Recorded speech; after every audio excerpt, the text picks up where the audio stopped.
Damas y Excelencies.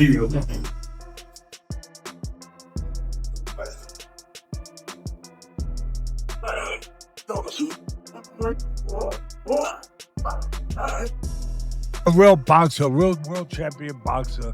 That the only other time he was in for the fans to get mad with that was against Fury's Tommy Fury, but it wasn't that level, obviously, and all the size things you just rightfully pointed out.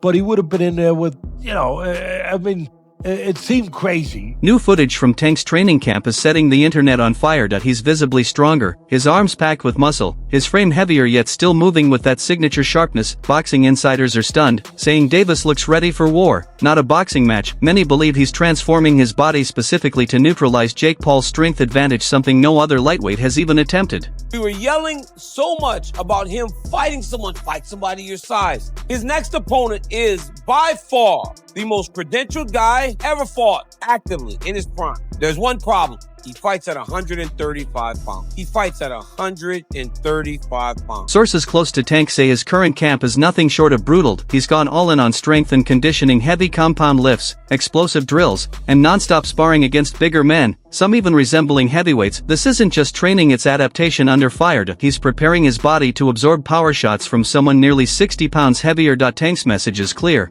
I'm not here to survive. I'm here to dominate no matter the weight. Yeah. This Santa Cruz out here to get you. Big down, let it burn, baby, let it burn. Oh. Mind over matter, son. Mind over matter. This is the blues on. Ain't nobody doing no shit like this. Come in the desert. Nigga trying to stay away from the desert. He come in the desert. When the night camera. Oh, yeah, light camera action. and fighting for the Light action. Check. Come on, Tank. Come on, Tank. Run out. Run out, get out. Come on, let me kiss you. You said, get down in there. Get down. 10 seconds. 10 seconds. Don't take it out. Don't take it out. Remember that gun on it? They got that gun on that tank. They go, time. when the night is cold and lonely. They ain't gonna keep you here late at night. Good job. It's been hard being away from my daughter. She actually here, she sleep. Just being away from her, it was a little touchy, but I know when I'm up, I guess. I know that I got pay-per-view. I know I'm fighting a tough opponent, so really I know how to lock in. I know how to shy away from everything. I know how to, I know how to fool around.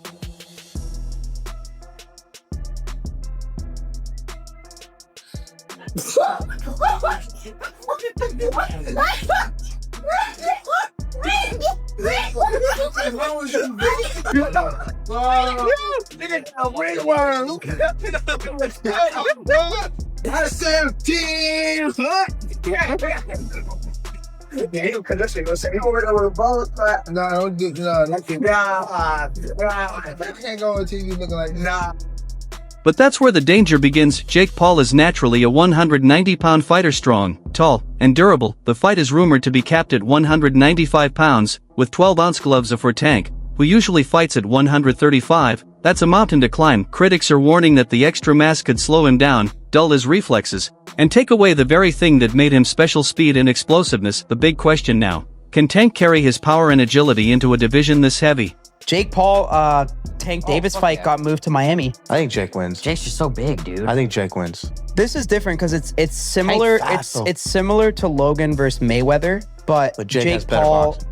now obviously is way more advanced than where Logan was at that moment in time. I mean, Gervonta it's is just, fucking sick. I mean, yeah. No, but dude, Did you Jake, ever watch his highlights? Jake can He's crack, nasty, man. bro. He's so sick. He's I love that guy, bro. Tank is not the guy that knows how to sell a fight. Tank cannot sell a fight in his own division. You have the Paul brothers and they come over to boxing. Their idea from day one is we don't have the skills or the experience. What we're gonna do is we'll take on the absolute best guys, but they're gonna spot us some pounds. Tank Tank has one job to do, that it doesn't make any difference, that boxing is a real sport. My skills versus your skill, of which I am an abundance of and of which you have none of. Tank is telling anybody that will listen that there's a size problem. My skills and my experience in boxing, I do not have to wonder who's in the bar tonight. Any bar I go to, I rule the bar. No, it turns out that you don't. Just need some big guy to corner you, apparently. Boxing has never stood its ground. Boxing has never been able to explain why Floyd needed a half hour to get rid of a guy who's never boxed before. Hank Davis has already began this. When you choose a dum-dum, don't be surprised when he goes out and acts like a dum-dum. Charleston White isn't impressed. He says this isn't a real boxing fight, it's a business play. According to him, the matchup exists only to generate views, not legacy. White even argued that Jake's physicality could overwhelm Tank, turning the fight into a battle of survival rather than skill. His warning is blunt. Tank's about to find out size matters when skill alone can't save you. Is picking Jake Paul to beat Gervonta Davis. This is not a fight that I'm excited for at all. I would rather have Gervonta Davis fighting in a real boxing match against the likes of Lamont Roach, Shakur Stevenson, Keyshawn Davis, Emmanuel Navarrete, anybody that is in the 135-pound division and around. That's where I want to see Gervonta Davis fight. However, we live in a world where everybody is trying to do things as big as possible.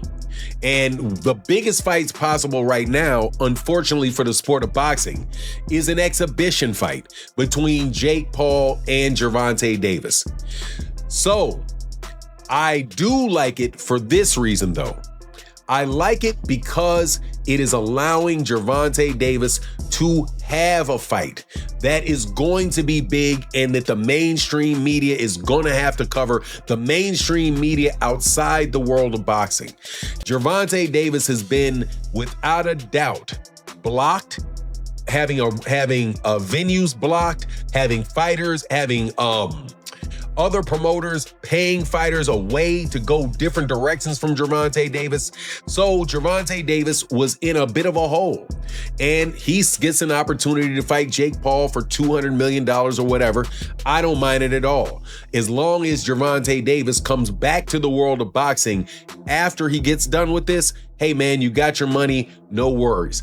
But you gotta love Dana White having the audacity to pick Jake Paul in this fight, and says something to the effect that, hey, he was talking to Logan Paul and said, hey, when you were fighting Floyd, you know, there was this, you're a gigantic guy, big size difference. There was a time when Floyd Mayweather Jr. had an overhand right that landed flush on Logan Paul. Former UFC star Mike Perry added fuel to the fire, blasting Davis for chasing a cash grab instead of real boxing challenges. He questioned Tank's hunger, saying maybe fame has replaced that killer mindset that made him champion. Perry even suggested that Jake Paul, the YouTuber turned boxer, might have more drive at this stage than Tank himself. Those comments cut deep, reigniting the question: is Tank still fighting for glory or just for headlines? Jake is big. Tank has a lot of skill, but I don't think he's the same Tank that we saw the most incredible knockouts. We saw him, Lamont Roach performed great. They went to draw, and, I just don't know. And Tank walked away. I don't know if he loves it enough to beat a guy who outweighs him by 80 to 100 pounds. Then came the first face-off. Fans noticed something they'd never seen before. Tank looked tense, limited eye contact, stiff posture, and tight expressions. It didn't look like the confident knockout artist we know, standing across from a visibly bigger Jake Paul. Tank seemed to feel that weight difference for the first time. Was it focus or doubt creeping in? The internet is divided. Some call it calm focus, others call it fear. Things, right? They should also have like the size of the ring, the size of the glove, all that stuff. Particulars should be in the contract, but I would probably look for one thing that is not the common thing to have in a contract if I'm Tank. A ladder. A ladder. Can I get a ladder? Somebody? You know what I mean? Hey, look, all kidding aside, if he hits him on the chin the way he can punch,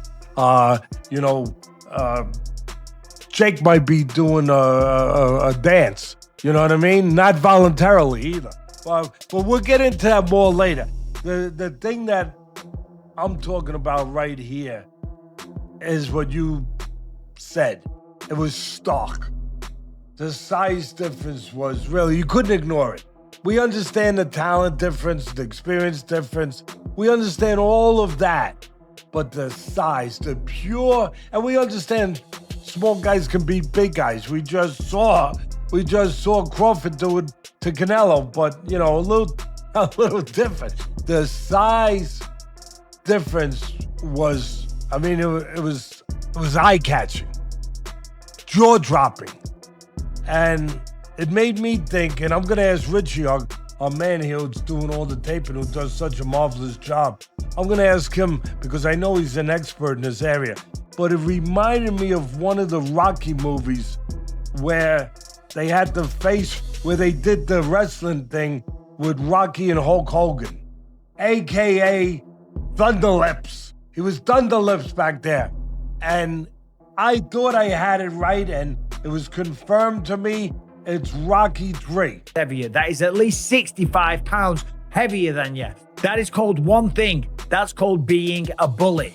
It was bad enough when he fought Mike Tyson, a man that was 58 years old, and he was walking around like, oh, I just beat the baddest man on the planet. I just destroyed Mike Tyson and went out there and I beat him, and him and his brother are all celebrating and shit like that.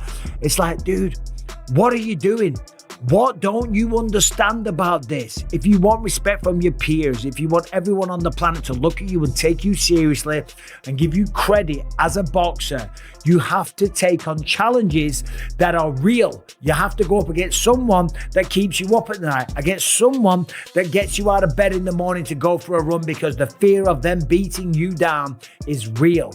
Not going up against someone that is so small. If you were to go up to this guy in a bar and try and start a fight with them, people would look at you and say one word: whoa, whoa, whoa, stop being such a bully. Leave him alone. You are way bigger than this guy. And that's clearly what we have here.